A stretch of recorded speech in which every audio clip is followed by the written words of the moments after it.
আমেরিকার foreign policy কী ধরনের হওয়া উচিত সেইগুলোতে আমরা উপদেশ দেব। আমরা এখন উপদেশ নেওয়ার সময় না, আমরা উপদেশ দেওয়ার সময়। আমেরিকা যদি তাদের ফরেন পলিসি পরিবর্তন করে, যদি দুনিয়ার মানুষের মঙ্গলের কথা চিন্তা করে, তাহলে তারা বিশ্বের নেতা হবে। আর যদি তারা তাদের এই ন্যারো ফোকাস যদি থাকে, তাহলে তারা কিন্তু বিশ্বের কুলাঙ্গার হবে। তাদের এটা ভাবার সময় এসেছে। আর আমরা তাদের এটা আঙ্গুলিয়ে দেখায় দিতে চাই।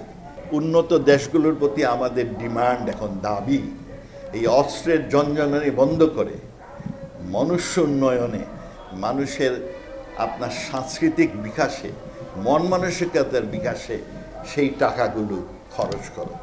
এই যে $2300 বিলিয়ন দ্বারা শুধু ডিফেন্সের জন্যে, ওগুলো সবই মেকি।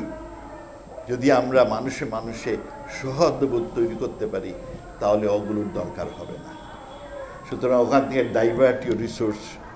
আজকে রিসার্চ অ্যান্ড ডেভেলপমেন্ট ইনস্টিটিউট তারা এইসব নিয়ে আলোচনা করবে যে আমরা যদি if we divert resources for human resource development, তাহলে বিশ্বের কেমন উন্নতি হবে সেইটার উপর একটা যদি ভালো রিসার্চ করা যায়।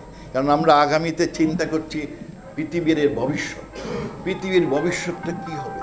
আর এই মুহূর্তে এইটা আরও বিশেষ করে আলোচনার বিষয়, কারণ এখন পৃথিবীর মধ্যে জঞ্জাল শুরু হয়েছে, প্রোটেকশনিজম শুরু হয়েছে, একে অপরের প্রতি অবিশ্বাস শুরু হয়েছে, আর একটা মারং ভাব, যুদ্ধ ভাব শুরু হয়েছে।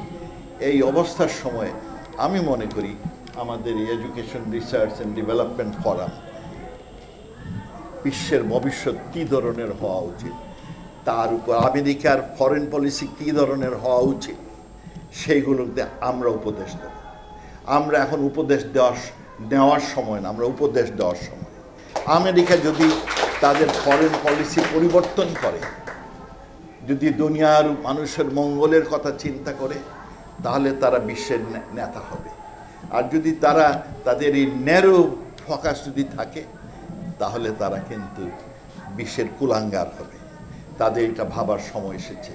আর আমরা তাদের এটা আঙ্গুলিয়ে দেখায় দিতে চাই, এবং সেই জন্যে প্রয়োজন আমার রিসার্চ অ্যান্ড ডেভেলপমেন্ট। আমি আশা করব আজকে সব গুণীজন এইখানে, সব ভাইস চ্যান্সেলর এইখানে, যারা they are the shakers and the movers of free thinking.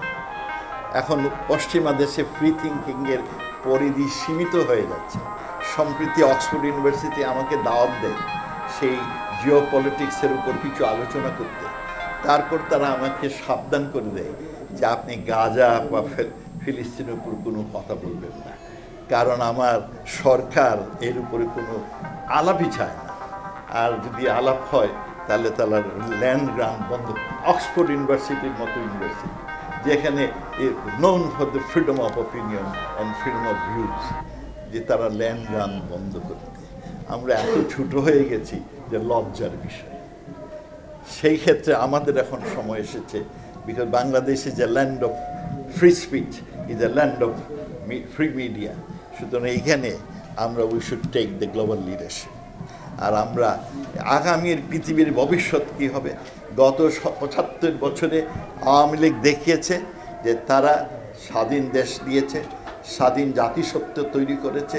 শুধু দেশ দেয় নাই, সেই দেশটাকে শক্ত ভিতের উপর প্রতিষ্ঠা করার জন্যে যা যা দরকার তা করেছে।